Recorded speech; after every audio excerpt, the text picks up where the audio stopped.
في يوم من الأيام، كان سامي وأصحابه يلعبون في الشارع أمام البيت.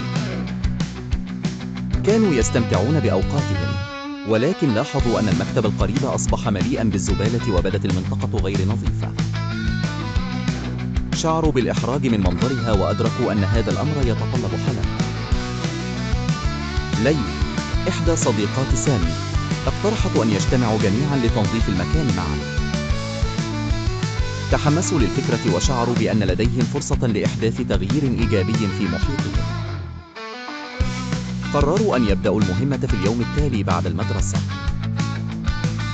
اجتمعوا في المكان المحدد، وكانت ليلى معهم لتوجيههم وتقديم النصيحة.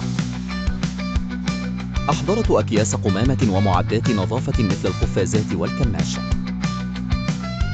بدأت المجموعة بتنظيف المنطقة، وكل واحد منهم كان له دور مهم في جمع القمامة وفرزها للتخلص منها بشكل مناسب.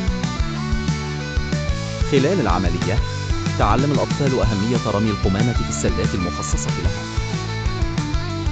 أدركوا أن هذا التصرف ليس مجرد خطوة جمالية، بل هو موقف مسؤول يحمي البيئة ويساهم في الحفاظ على نظافة المدينة.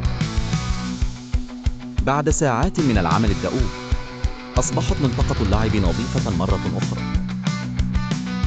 شعرت المجموعة بالرضا والفخر بما حققوه.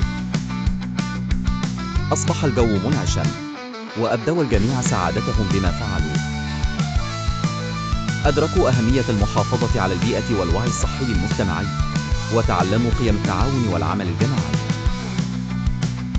قرروا أن يجعلوا من هذه المهمة عادة أسبوعية، واستمروا في نشر روح العمل الجماعي والمسؤولية واحترام الأماكن العامة بين أصدقائهم في المدرسة والحي. ولا تنسوا الاشتراك في القناة ليوصلك لكم كل جديد.